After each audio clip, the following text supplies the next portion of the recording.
सभी दोस्तों को मेरा प्यार भरा नमस्कार।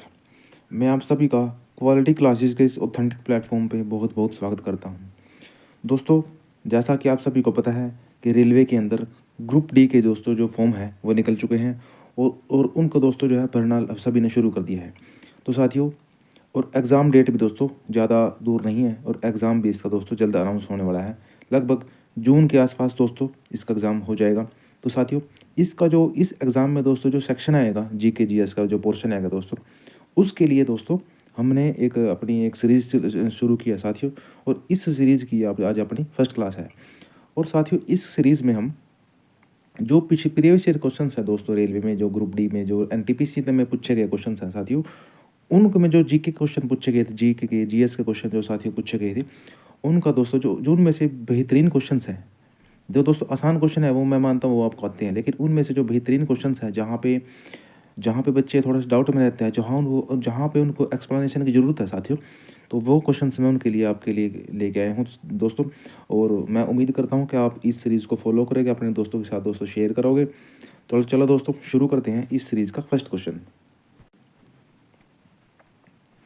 क्वेश्चन में कहा गया है दोस्तों कि अपने संविधान में मौलिक कर्तव्यों को शामिल करने वाला पहला देश कौन सा था।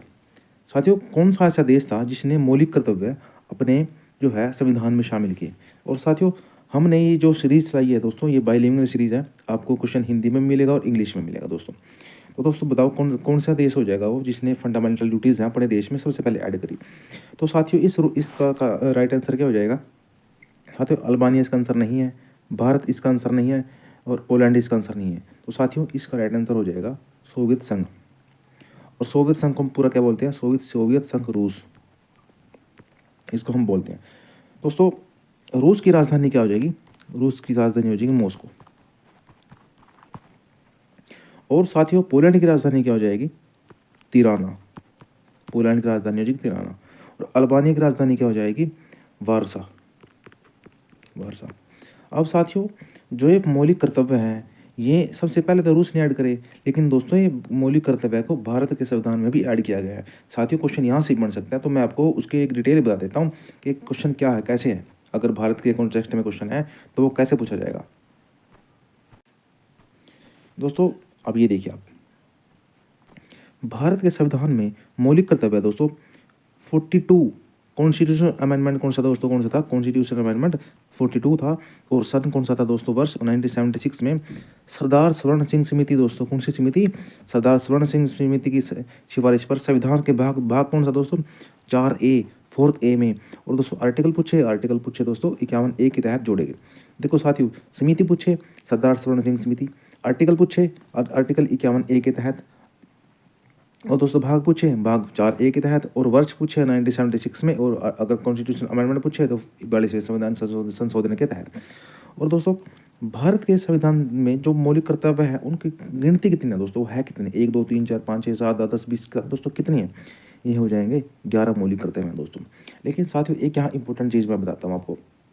जब ये समिति बनाएगी, सरदार स्वर्ण सिंह समिति को जब ये काम दिया गया कि आप भी मौलिक कर्तव्य के ऊपर आप एक जैसे कमीशन बना दिया गया, तो दोस्तों जब अगर कोई चीज़ बहुत बड़ी हो जाती है ना, जैसे अब 8th में कमीशन की जो है वो दोस्तों एक घोषणा की गई है। अब वो घोषणा की गई, लेकिन दोस्तों अब उसके उसके जो लागू करने के लिए साथियों उसकी एक कमेटी बनेगी, एक समिति बनेगी। साथियों, ऐसे ही मौलिक कर्तव्य को संविधान में जोड़ने के लिए कमेटी बनाएगी, जो कमेटी थी सरदार स्वर्ण सिंह कमेटी समिति दोस्तों। तो इसने दोस्तों जो अपने जो रिकमेंडेशन दी, उसने सरकार को ये कहा कि आप 8 मौलिक कर्तव्य के जोड़िए, 8, केवल 8। लेकिन दोस्तों जो उस टाइम सरकार थी, सरकार किसकी थी दोस्तों, उसमें कांग्रेस पार्टी की सरकार थी। और इंदिरा गांधी साथियों, जो अपने इंदिरा गांधी जी दोस्तों, आयरन लेडी जिसको हम कहते हैं, ये उस टाइम अपने देश की प्रधानमंत्री थी। इन्होंने दोस्तों 10 मौलिक कर्तव्य जोड़े अपने जो संविधान में। रिकमेंडेशन कितने की थी, 8 मौलिक कर्तव्य की थी, लेकिन जोड़े कितने, 10 मौलिक कर्तव्य। अब साथियों, उस टाइम 10 जोड़ दिए, लेकिन दोस्तों इस टाइम कितने हैं, 11 हैं। लेकिन दोस्तों एक जो मौलिक कर्तव्य है उसके बारे में भी मैं आपको बताता हूँ। वो मौलिक कर्तव्य क्या था, जो 11 मौलिक कर्तव्य क्या था साथियों, ये 86वें संवैधानिक संशोधन के तहत वर्ष 2002 में जोड़ा गया दोस्तों। और इसमें क्या कहा गया, इसमें यह कहा गया कि अपने देश के अंदर जितने भी राज्य हैं उनमें अगर कोई बच्चा 6 साल से लेकर के 14 साल तक का है, उसकी उम्र कितनी है दोस्तों, 6 से 14 वर्ष तक का है दोस्तों, तो उसको दोस्तों निःशुल्क शिक्षा दी जाए, उसको फ्री एजुकेशन दिया जाए। तो साथियों ये अपना जो है 11वां कर्तव्य है दोस्तों। ये इस क्वेश्चन की एक्सप्लेनेशन थी और ये बहुत बेहतरीन क्वेश्चन है, आप इसको ध्यान से करिएगा। अब नेक्स्ट क्वेश्चन पूछा गया है कि भारतीय न्यायपालिका की संरचना कैसी है। वो 1 स्तरीय है, वो 2 स्तरीय है, वो 3 स्तरीय है, 4 स्तरीय। तो कितने स्तर हैं उसके दोस्तों। सबसे पहले मैं आपको बता देता हूँ, भारत की जो न्यायपालिका दोस्तों वो है 3 स्तरीय। अब 3 स्तर कौन कौन से हैं दोस्तों उसके, मैं आपको स्तर बता देता हूँ दोस्तों। ये जो सबसे ऊपरला स्तर है, यहाँ पे बैठा है अपना सुप्रीम कोर्ट, और जो दोस्तों बीच में जो बैठा है अपना, बीच में बैठा है अपना हाई कोर्ट, और दोस्तों सबसे नीचे है दोस्तों वो अपना डिस्ट्रिक्ट कोर्ट। सुप्रीम कोर्ट दोस्तों की संख्या कितनी है, 1। हाई कोर्ट की संख्या कितनी है दोस्तों, पूरे देश के अंदर जो हाई कोर्ट है दोस्तों वो 25 हाई कोर्ट है साथियों। और डिस्ट्रिक्ट में, हर डिस्ट्रिक्ट में दोस्तों हाई कोर्ट तो हाई है साथियों। ये तो मैंने आपको एक जो क्वेश्चन के बारे में बताया, लेकिन इसके बारे में भी, इसके अलग भी थोड़ी सी और जानकारी है ये दोस्तों, जब मैं आपके लिए थोड़ा सा डिटेल लेके आया हूँ। लेकिन जब मैंने आपको डिटेल बताई, सुप्रीम कोर्ट होगा, हाई कोर्ट होगा, डिस्ट्रिक्ट कोर्ट होगा साथियों, इससे पहले आपको एक और चीज़ जहाँ आपके लिए जानना बड़ा जरूरी है। वो क्या जरूरी है, क्वेश्चन पूछा गया था और क्वेश्चन कुछ पूछा भी जाता है कि भारत के अंदर जो कोर्ट की एस्टेब्लिशमेंट हुई है किस अधिनियम के तहत हुई, क्या था, कैसे था। तो साथियों सबसे पहले जो कोर्ट की स्थापना हुई है भारत के अंदर वो 1861 में हुई। और कौन सा अधिनियम था दोस्तों, भारत शासन अधिनियम। भारत शासन अधिनियम 1861 कहता है दोस्तों, भारत के अंदर दोस्तों तीन जो है दोस्तों कोर्ट की स्थापना की गई। इनमें से पहला कोर्ट था दोस्तों कोलकाता में, और दोस्तों दूसरा जो कोर्ट था मद्रास में, और साथियों तीसरा जो कोर्ट था वो था बॉम्बे में। दोस्तों जो भारत के अंदर कोर्ट की एस्टेब्लिशमेंट की गई वो 1861 के भारत शासन अधिनियम के तहत कोलकाता, मद्रास और बॉम्बे में की गई। और दोस्तों अब मैं आता हूँ पॉइंट पे। पॉइंट क्या था, सुप्रीम कोर्ट की हम बात कर रहे थे दोस्तों, जो हमारा सबसे जो ऊपरला स्तर है सुप्रीम कोर्ट, दूसरा स्तर है हाई कोर्ट, तीसरा दोस्तों जिला जो अपने डिस्ट्रिक्ट लेवल पे होती है। और जब दोस्तों भारत आज़ाद हुआ 15 अगस्त 1947 को दोस्तों, उसके बाद सुप्रीम कोर्ट की दोस्तों एस्टेब्लिशमेंट हुई। और एस्टेब्लिशमेंट दोस्तों कब हुई, स्थापना कब हुई दोस्तों, 26 जनवरी 1950 को। और साथ ही इसका उद्घाटन कब हुआ, 28 जनवरी 1950 को। ओनली 2 दिन के बाद दोस्तों इसका जो है उद्घाटन हो चुका है साथियों।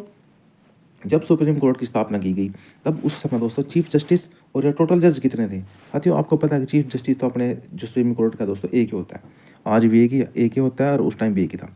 तो जब स्थापना की गई तब एक तो मुख्य न्यायाधीश और 7 अन्य न्यायाधीश का प्रावधान था। लेकिन दोस्तों आज जब हम 2025 की बात कर रहे हैं दोस्तों, इस समय एक तो चीफ जस्टिस और साथियों 33 अन्य न्यायाधीश, मतलब कि टोटल 34 नंबर ऑफ जो है इसमें जजेस हैं साथियों। और अगर मैं करंट की बात करूं, इस टाइम जो चीफ जस्टिस कौन है साथियों, इस टाइम चीफ जस्टिस है अपने जस्टिस संजीव खन्ना, जिन्होंने अभी कुछ दिन पहले DY जो है चंद्रचूड़ जी की जगह ली है। तो इनका अब संजीव खन्ना जी इनकी जगह कार्यरत हैं चीफ जस्टिस की प्लेस पे। और हाई कोर्ट मैंने आपको बता दिया कि 25 हैं पूरे देश में साथियों। साथियों इस क्वेश्चन में देखते हैं क्या क्या कहता है एग्जामिनर। राष्ट्रीय राजधानी क्षेत्र, राष्ट्रीय राजधानी क्षेत्र क्या होता है दोस्तों, NCR नेशनल कैपिटल रीजन क्षेत्र की विधानसभा के आम चुनाव पहली बार कब हुए थे दोस्तों। राष्ट्रीय राजधानी क्षेत्र मतलब दिल्ली की बात कर रहा है। इसने पूछा कि दिल्ली में जो विधानसभा है दोस्तों उसके आम चुनाव पहली बार कब हुए थे दोस्तों, कब हुए थे इसका आम चुनाव पहली बार। इस क्वेश्चन का राइट आंसर हो जाएगा 1993 में। अब दोस्तों दिल्ली तो साथियों हमारा एक यूनियन टेरिटरी है साथियों, लेकिन वहाँ विधानसभा कब बनाएगी, कैसे बनाएगी साथियों, इसके बारे में आपको मैं डिटेल बता देता हूँ इस क्वेश्चन की। और एग्जाम में काफ़ी बार पूछा गया क्वेश्चन है। क्या था दोस्तों, 69th कॉन्स्टिट्यूशन अमेंडमेंट में संविधान संशोधन में वर्ष कौन सा था दोस्तों, 1991 में के माध्यम से दोस्तों संविधान में एक दोस्तों अनुच्छेद 239 AA मतलब 239 AA में दोस्तों NCR जोड़ा गया। NCR का मतलब नेशनल कैपिटल रीजन, जिसमें कहा गया कि दिल्ली में विधानसभा होगी दोस्तों। क्या कहा गया, दिल्ली में विधानसभा होगी। और इस विधानसभा में दोस्तों कितने सीट का प्रावधान किया गया, 70 सीट का साथियों। जब इसकी एस्टेब्लिशमेंट की गई तब भी 70 सीट थी, और अब चुनाव है दोस्तों दिल्ली में एक मंथ बाद, 2 मंथ बाद, तो उस टाइम इस समय भी दिल्ली के अंदर 70 सीट है शायद साथियों। अब दोस्तों इसका राइट आंसर 1993 हो गया साथियों। अब एक बात और यहाँ ऐड कीजिए कि जो दिल्ली के अंदर दोस्तों जो फर्स्ट वुमन चीफ मिनिस्टर थी दोस्तों, वो कौन थी साथियों? वो थी अपनी सुषमा स्वराज, जो हरियाणा के अम्बाला जिले से थी। और दोस्तों ये मैंने आपको 69 69वां दोस्तों जो संवैधानिक संशोधन है उसकी बात की। लेकिन अगर हम 70वें संवैधानिक संशोधन की बात करें दोस्तों, इसमें क्या था दोस्तों? दिल्ली जो अपना ये दिल्ली था, दिल्ली प्लस पुदुचेरी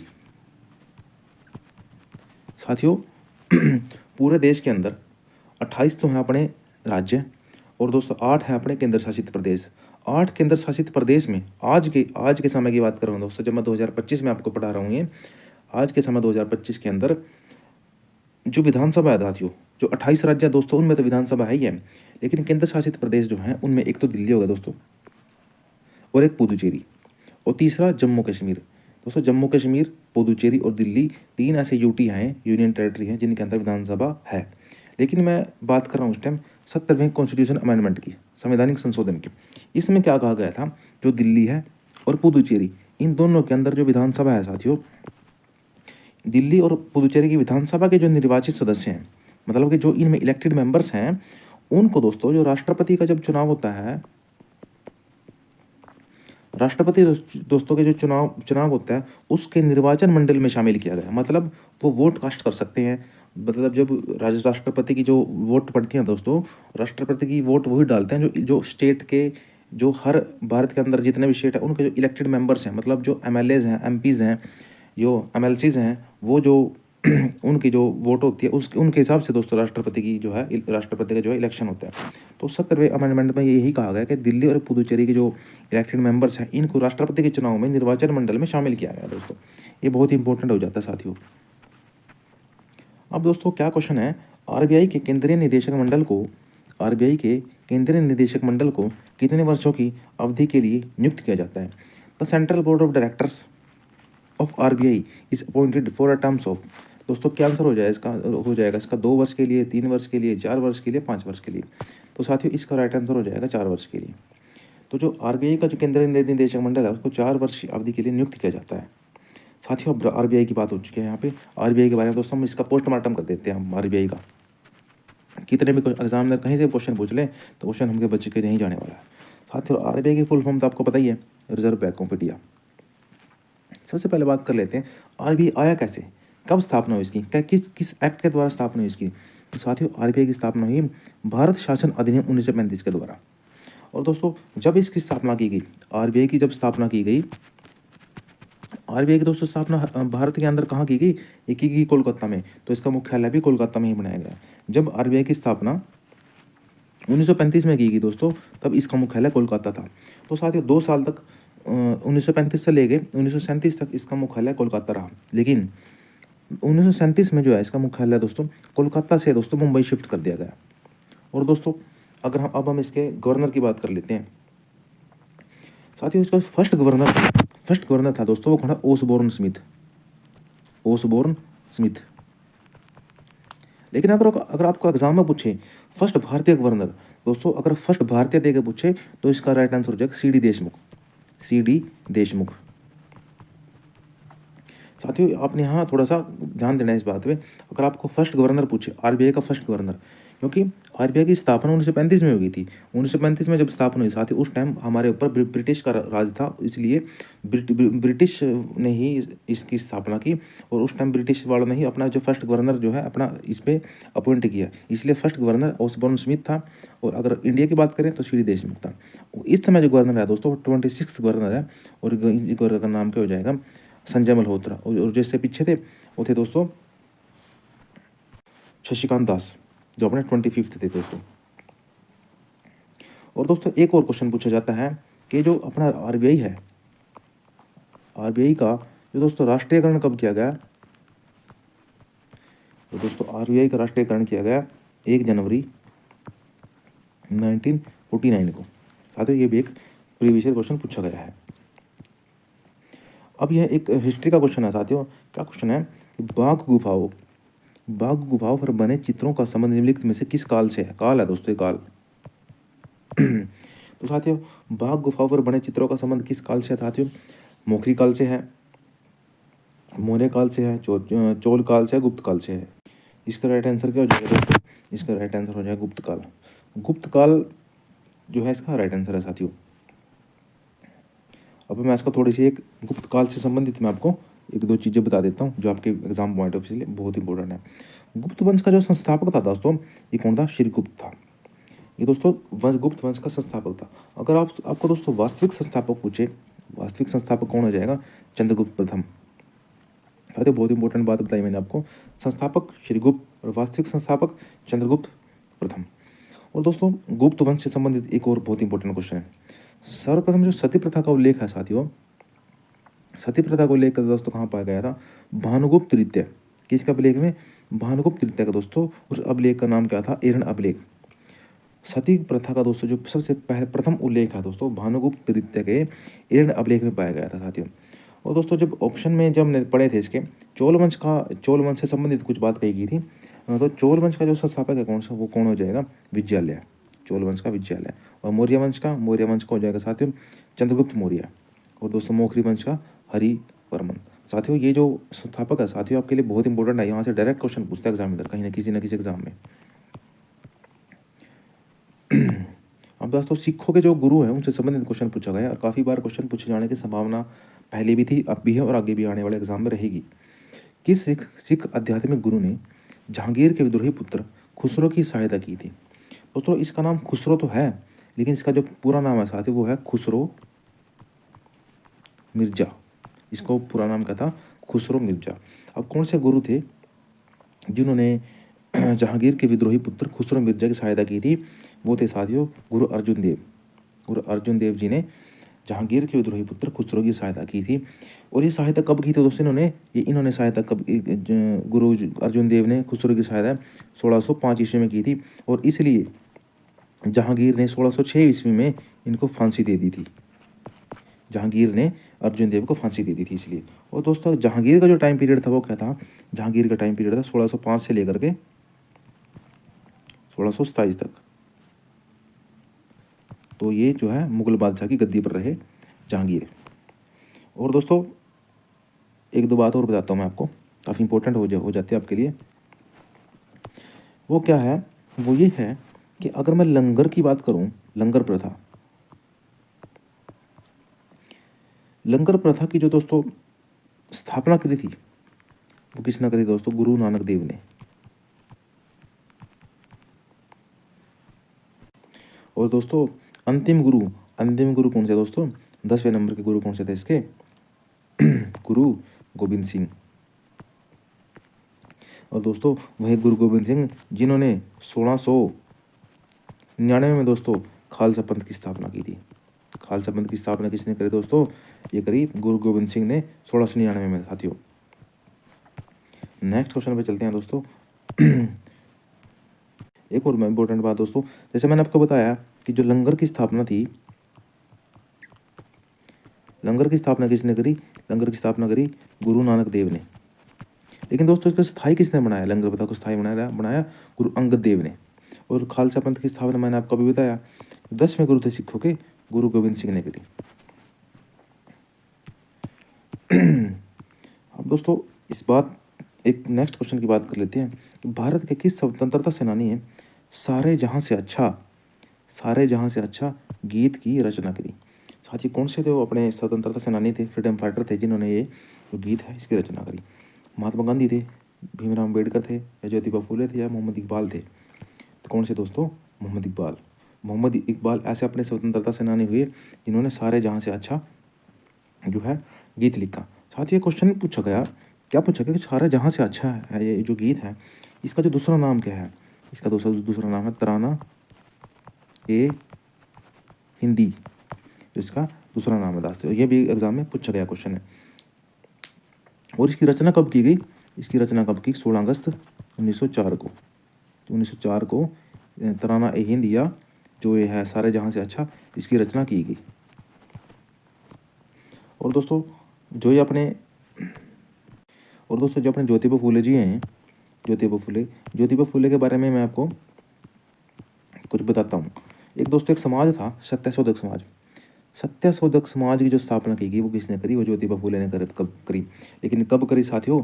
ये करी 1873 में, 1873 में इनकी स्थापना करी। और ज्योतिबा फूले के एक बुक का नाम क्या है? गुलामगिरी। गुलामगिरी इनकी बुक का नाम है। साथियों आपने हिस्ट्री में कई जगह एक एक लेडीज़ का नाम सुना होगा, उसका नाम है सावित्रीबाई फुले। सावित्रीबाई फुले कौन थी दोस्तों? जो सावित्रीबाई फुले थी, ज्योतिबा फुले की पत्नी का नाम था दोस्तों, तो सावित्रीबाई फुले।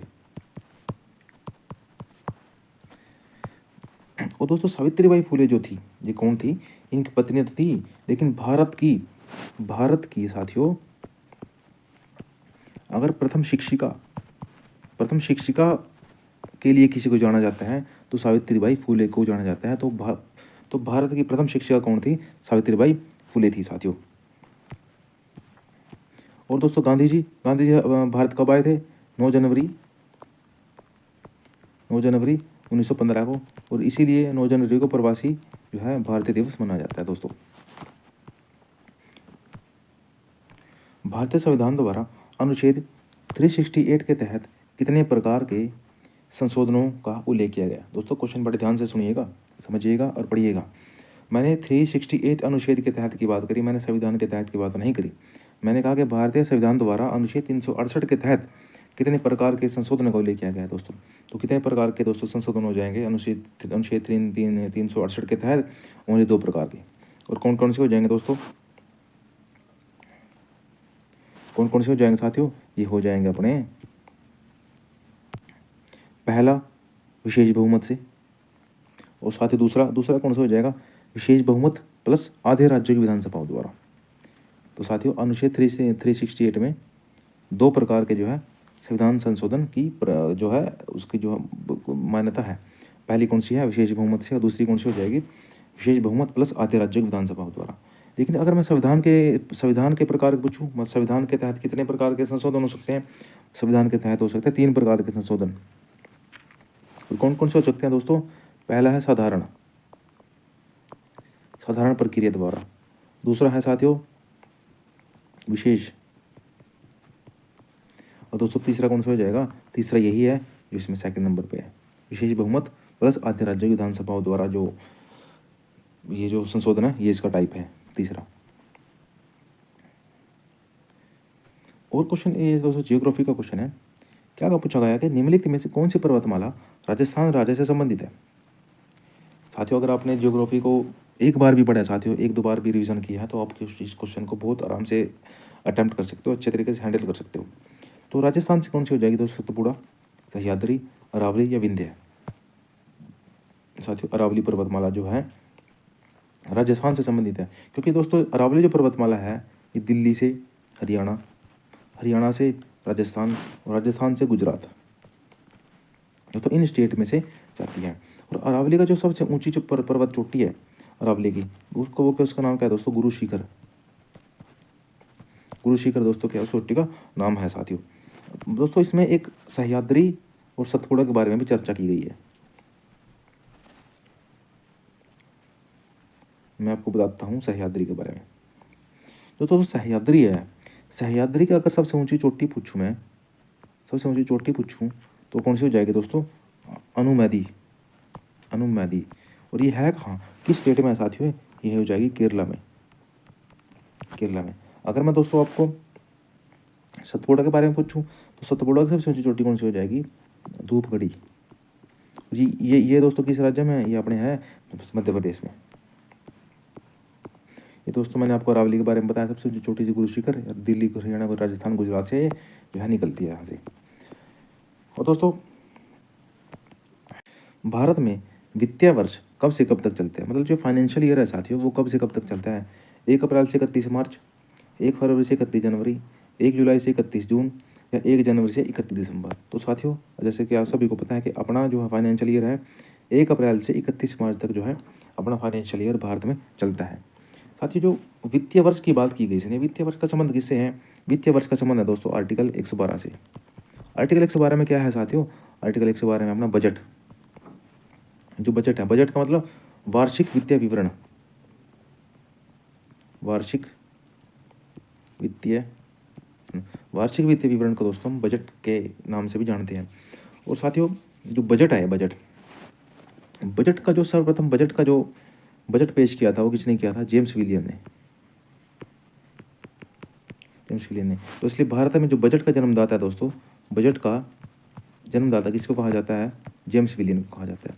और साथ जो फाइनेंशियल ईयर की बात करी, फाइनेंशियल 1 अप्रैल से 31 मार्च तक तो है, लेकिन इंडिया के अंदर भी तो कितनी मज़ेदार बात है, इंडिया के अंदर भी और कनाडा के अंदर भी जो फाइनेंशियल ईयर है साथियों वो सेम है, बिल्कुल सेम, 1 अप्रैल से 31 मार्च तक। अगर मैं बांग्लादेश की बात करूँ, दोस्तों, बांग्लादेश में लेकर 1 जुलाई से लेकर के 30 जून तक जो है फाइनेंशियल ईयर वहाँ का उनकी सरकार के, उनके देश ने अपनाया हुआ है। तो साथियों आपको क्लास कैसी लगी आप कमेंट के माध्यम से आप अपना रिव्यू दे सकते हैं। अगर आपको कोई दोस्तों डाउट हो तो आप हमें बता सकते हैं। आप हमारे चैनल को दोस्तों सब्सक्राइब कीजिए, वीडियो को लाइक कीजिए और शेयर कीजिए दोस्तों। Thank you for watching. जय हिंद, जय भारत।